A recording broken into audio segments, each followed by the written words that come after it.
Today on Epilogue, we're going to spend some time with Terrie and Charles Chevaillier as they are going to talk about oneness in marriage. We got to Genesis chapter 2 this week, and I felt like I left that a little short. So I'm inviting some folks in to come and talk to us about what does marriage and oneness look like.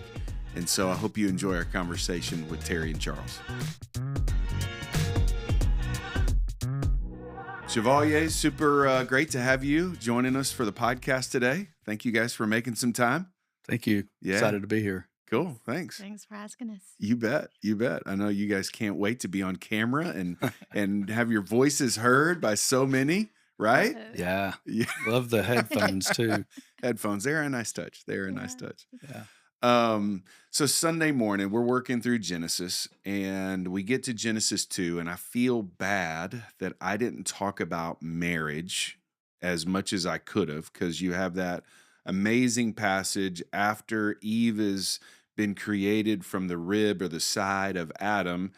God brings her to Adam, and he says, "This is bone of my bone, flesh of my flesh." And then we have this, "For this reason, a man will leave his father and mother and cleave unto his wife, and they will become one flesh." And so it's a beautiful passage. It's marriage in the Bible. It's the first one, perfect marriage, perfect place, perfect people. And I just feel bad that I didn't talk about it as much. So we did the series in Ephesians where we talked about marriage, but I thought, let's tidy that up a little bit and let's spend some time talking about oneness. And we know you guys are heavily involved in our re-engage ministry, which we're going to talk about here in a moment. So, we'll just start with you guys. And if you would, tell us a little bit about yourselves, where you're from, how you came to know Jesus, how you met, all that good stuff. So, Charles, fire away. Yeah. So I grew up in West Central Arkansas, and I grew up in a family with an older brother and an older sister. So I was by far the youngest. I grew up really not in the church. I mean, we attended church, but we really it was just to go and be there on Sunday, most Sundays, but really didn't understand what real faith in Jesus Christ looked like. And so, I think probably it was almost half my life that I spent with God. I mean, pursuing me and me just turning away and not fully committing. And that looks like maybe like there was a funeral that I was at, and I remember for the first time actually seeing a scripture verse that I read, and I'm like, wow, it was on the bulletin, and I'm like, wow, I get that.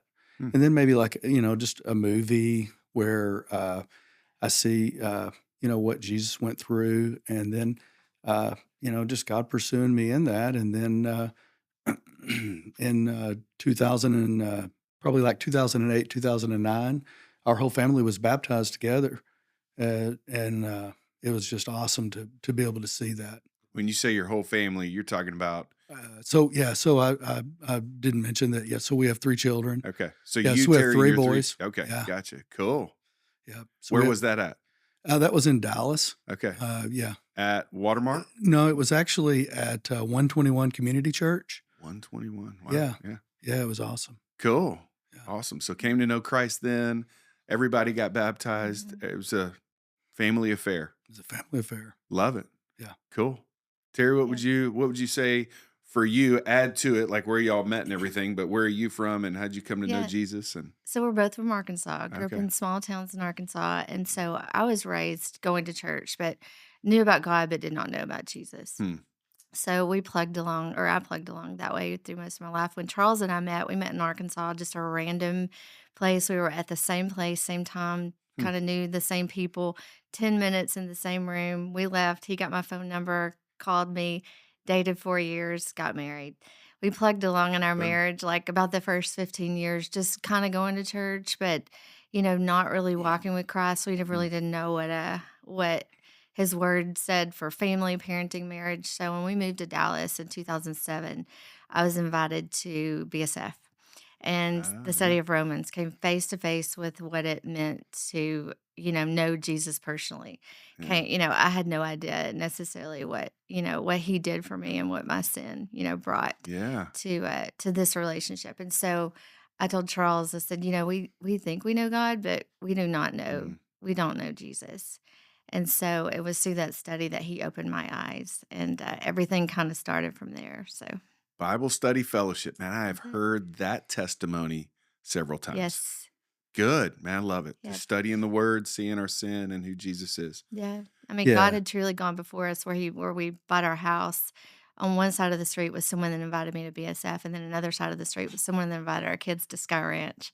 And Nice. God was just going before us, paving the way for us to be discipled. Cool.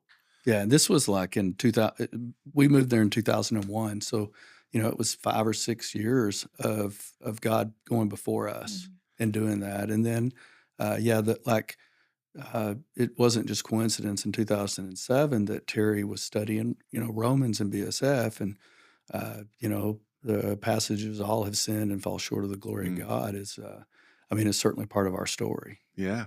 Awesome. Yeah. Yeah. So at that point, you've been married how long to 2007? 15 So years. 15 Mhm. years. And I know a little of your story in that at some point in this moving to Dallas, there's Watermark.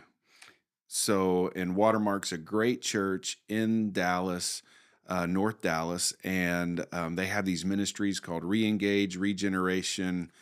Tell us a little bit about your journey to that, because you just said, "Hey, we're 15 years. We're doing marriage and life, but we're not really doing it with God or Christ at the center or anything." So, how did you guys get to Watermark and all of that? Charles, why don't you? Yeah. So, coming into 2007, again, we had been in Dallas for about 6 years. Things, had started out very rough. I had moved there for a job, and then things started, really clicking, and we were doing well. Uh, and we had been married for, about 15 years, and those first 15 years were me being very selfish about wanting to do my own things, Mm, which would, be like doing outdoor activities, going, on a week long trip with my buddies or whatever. And, not really, and I served my family, but I wasn't serving Terry well. mm, I wasn't being, a husband that, I mean, I love Terry very deeply, but that was, at a heart level, but I really wasn't serving her and being a man that I should have. mm, And that included me struggling with pornography mm, and sexual sin. mm. And I carried that I had carried that in my, really in my, in the background of my mind. And so I was not able to be, completely transparent with Terry about it. And I think that caused me to really want to, just pull back and not be engaged with her, and just not being open and honest in our relationship. Yeah. So, thinking about that idea of one flesh coming Yeah. together, you'd say, "Man, we were married and I loved her and we were doing life, but not really oneness there that Mhm. was Yeah. needed." Yeah. I mean, we were, I mean, maybe on the outside things looked okay. Mm, Certainly like, Facebook wouldn't have been around then, but maybe it was barely. But I mean, if we had like a Facebook page of our family, we could have some really good photos. yeah. But I think Terry, would look at that if I had posted those and be like, yeah, that's not really what it is. Gotcha. Yeah. So, Yeah. Terry, fill Yeah. fill in the gaps there. So Charles kind of stayed where our marriage was, and so I heard on the radio this marriage conference was coming to. We lived in Southlake at the time, and so there was like a church down the road, and I just said, I really think that we need to go to this. And God had already begun to do like a work in my heart to even start praying and Mm, asking Him to do a work in our marriage. And so Charles said, okay, it was like a 3-day marriage conference, so we went to this thing, and we leave like on a Saturday morning, and we are in the parking lot about to leave, and he's like, I need to go back in. And so he goes back in. he talks to the pastors inside, confesses some of the things that he just talked about, Yeah. comes back out, tells me what happened. I go to work at Baylor, Dallas. I do ultrasound. And so the girl that I worked with, Tara, she went to Watermark. Mm, And so I told her, we went to this marriage conference. I don't know what God did, but you know how our marriage has been. And I think he was doing something. mm, So she said, well, you need to come to our church. And so we lived like 45 minutes away. So that was kind of like, 3 yeah. kids, activities, all sorts of stuff. I'm thinking there's no way. I told Charles and he's like, let's go. So he actually went first. He started regeneration there. And kind of it went from there, what God did in him there. He had some things that he had to tell me. And so once that happened, we started to re engage. And we didn't know anyone there, but we showed up there and they loved us. They showed Mm, us what to do. They discipled us. I mean, they kind of took it from there and said, yeah. "Okay, follow Christ as you watch us follow Christ, and we'll just show Yeah. you what to do." So, Love it. yeah, Super cool to hear your story of just multiple things. A neighbor who invites you yeah, to BSF, you get a marriage conference, you mhm, got a lady that you work with who clearly I mean, like, man, It's it's not random. no, I mean, it's no, just it's not. No. but, to somebody that doesn't, that doesn't have a faith or understand, Mm, a faith in Jesus Christ would look at it and go, "Wow, those are all random." But, I mean, it was certainly the Lord going before, setting all these pieces in place, and, as Terry's talking about, like, going to the marriage conference, I mean, that's not something, I mean, I would have been like, I don't need to we don't need to mm, go." But yeah. my heart was just ready for that, and then for Tara to invite, you know, me to go to Regen, uh, I mean, for me to just go and show up and was just, not something that I would have done, but, the Lord was preparing me for all that, and like, Terry studying Romans that year, it was all just, Lord putting things in place. Yeah. And ultimately, I mean, you know, uh, I was in open group for like 6 months, and it was just an amazing time Mm, to be there in that and hearing, I remember the first night I went into Regen and I heard a testimony, and I'm like, "Gosh, I can't believe he said that," and it went on, and I'm like, "Man, I feel this is a place I wanna be, mm, where someone is speaking about very hard things, and nobody is, like, judging. It's just love because everybody has something, yeah. and, to hear this open and honest, uh, you know, the open and honest testimony made me wanna dive in and desire more, Yeah. and ultimately, by hearing that, I was able to confess my sexual sin, to one of the group leaders, and they encouraged me that, "Hey, yeah, you confessed it to me, but you'll need to tell your wife." Yeah. And, and in doing that, I mean, at that point in time, after I did that, it was so freeing to me that now I'm known, I'm fully known. Mm, And, that's 1 Corinthians 13 that, I mean, I'm fully known. yeah. I love it. Yeah. Um, so let's turn for a moment and talk about oneness. I want to come back to regeneration, and then there's another ministry called Reengage. We have both of those here at Faith Bible Church. Mhm. I'll come back to those here in a moment, but um, I agree with you. When you sit and listen to a testimony and you hear someone not it, the way I would put it is real, vulnerable authenticity. Mhm. So there's no hiding. So in Genesis 2, we got Adam and Eve who were naked and unashamed. There's no barrier.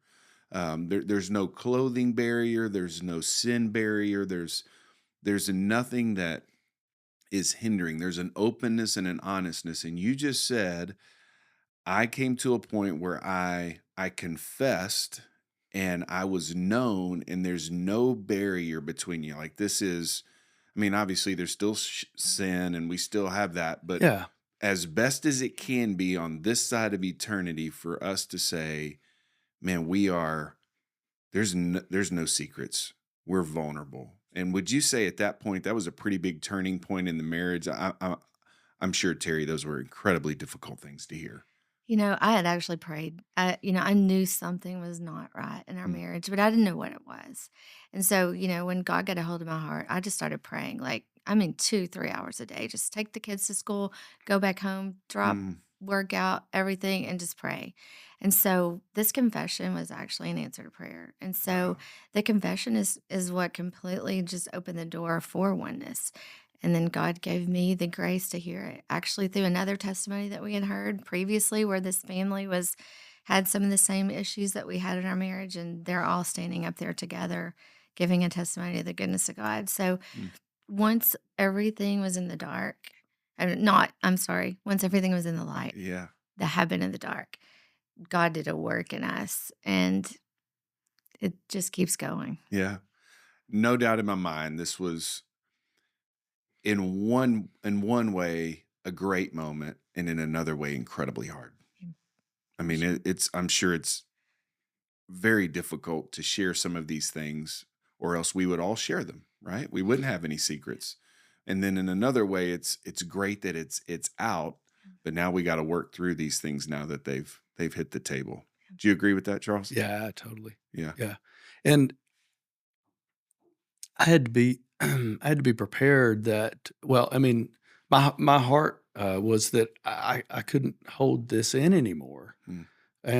And I didn't think that Terry would, that we would divorce, that Terry would leave, but I didn't know that. I didn't know that we wouldn't, need to sell our house and move. There were a lot of things that I was uncertain about, but I just knew that, without, doing this, that I couldn't we could not go forward, and we would just continue to mull around and not have a marriage that I knew that God could provide.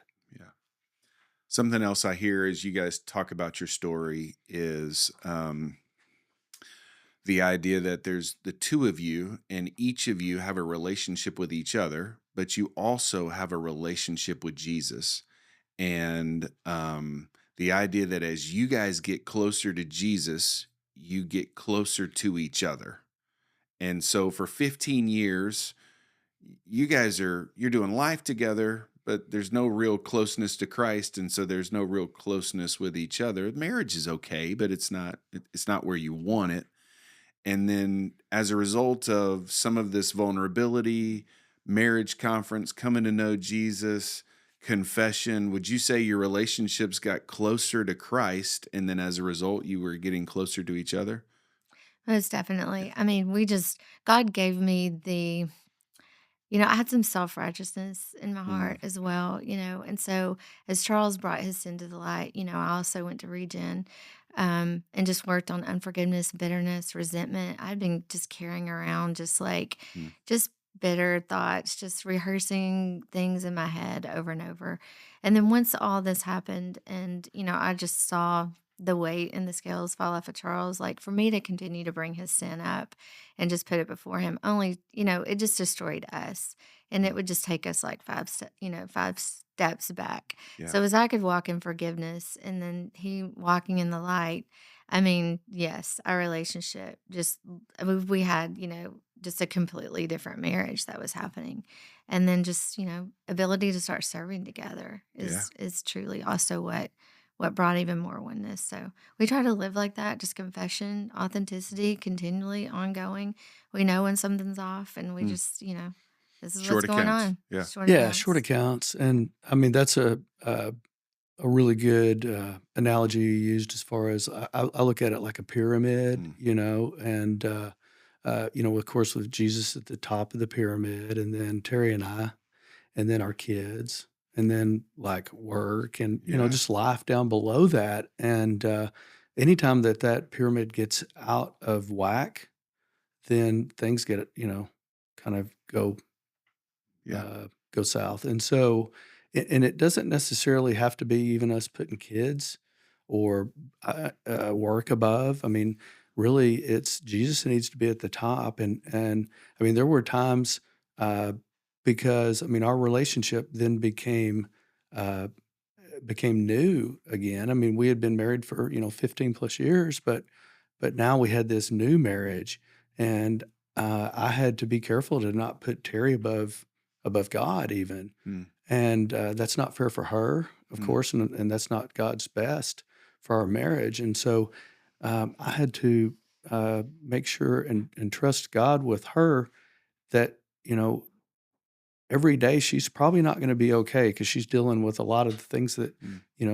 that I had given her this information, and so she needed to process that and work, and God was, was working, was providing her the strength each day. But I wanted her to be, to be well and to be good quickly, and she may not be, Yeah. each day, and so um, she needed to see me putting God first in our marriage, Mm, and yeah, I needed to be able to do that as well.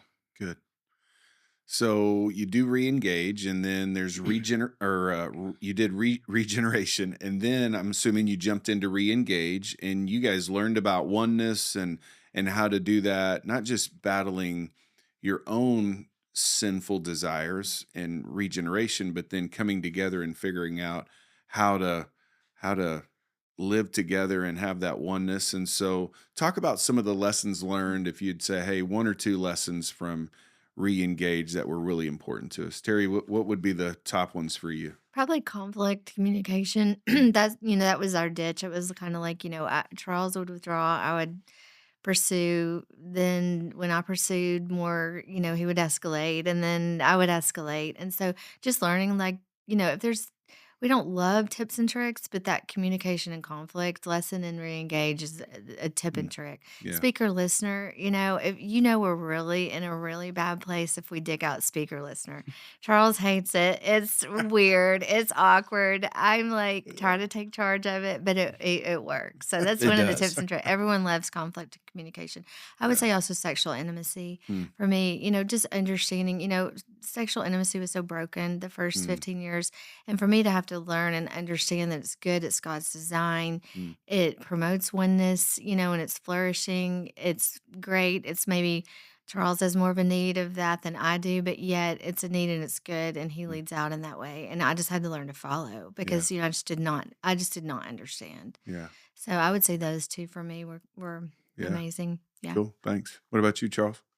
Yeah, certainly those, and just really kind of understanding, like in conflict, that I would want to withdraw, but I Mm, didn't, without reading it and seeing it, I really didn't understand what that looked like. So, helping me to be able to see, like, hey, these are my tendencies, and how can using the tips and tricks, but I mean, how can I not do that? How can I see that?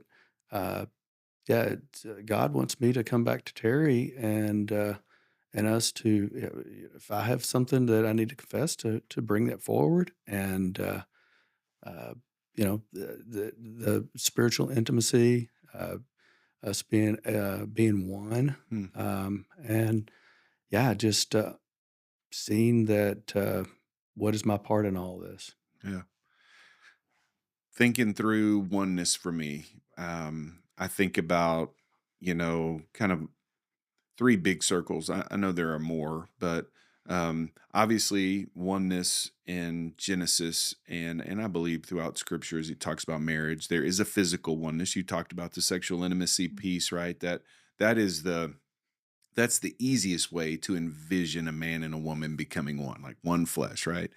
And then you've also mentioned a couple of others. So regeneration helped you with a spiritual oneness that you both were understanding where Christ was, his priority, dealing with sin, and so there's a spiritual oneness of you guys having like-minded thoughts on Christ and God in his place. And then there's an emotional oneness which is some of the tips and tricks piece of just, conflict resolution or I may want to withdraw and I'm going to pursue and how all of that works. But those are the things that every marriage, when you think about three big circles, if we could be spiritually one, physically one, and emotionally one, Mhm. and keep battling for that, then that puts us in a good spot. What would you guys add to those three?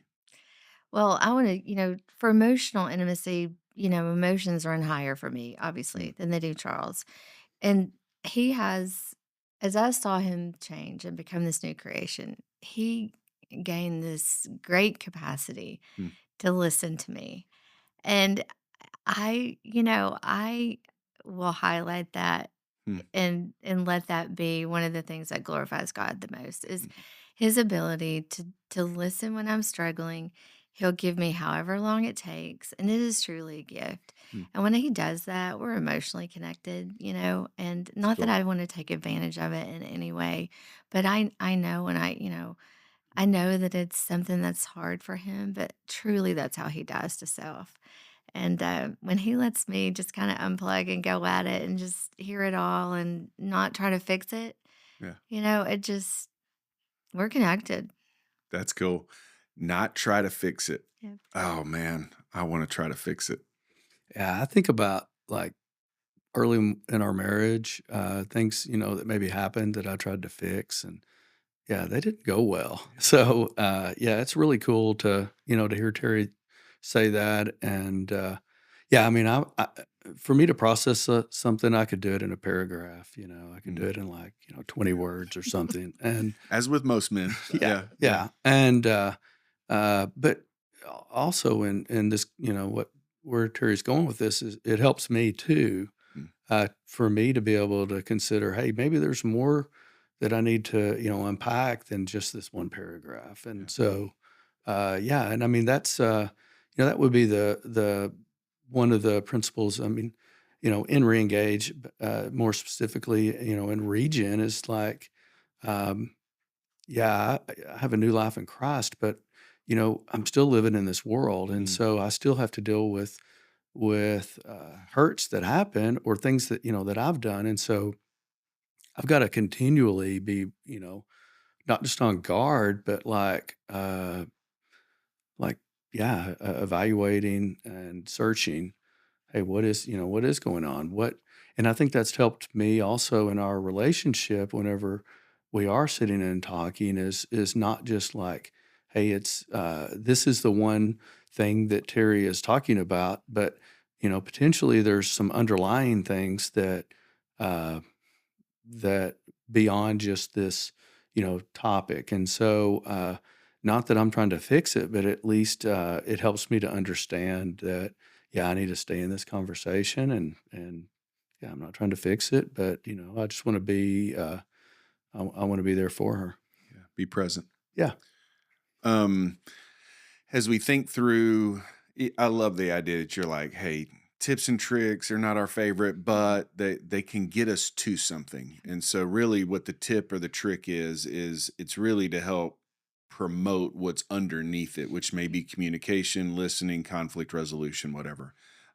The same would be true with ministries. So when I think about regeneration or re-engage, the ministries in and of themselves, they're not magic bullets, but they are, if you use the material and you fully participate, it can help get to some things that are really important. And so, um, just because you do the 12 steps of regeneration doesn't mean anything's happened. But if you fully participate and you allow those steps to do something in you, then we can see recovery and walking in that new life. And the same is true with re-engage. You guys have mentioned both of those. I think they're fantastic ministries.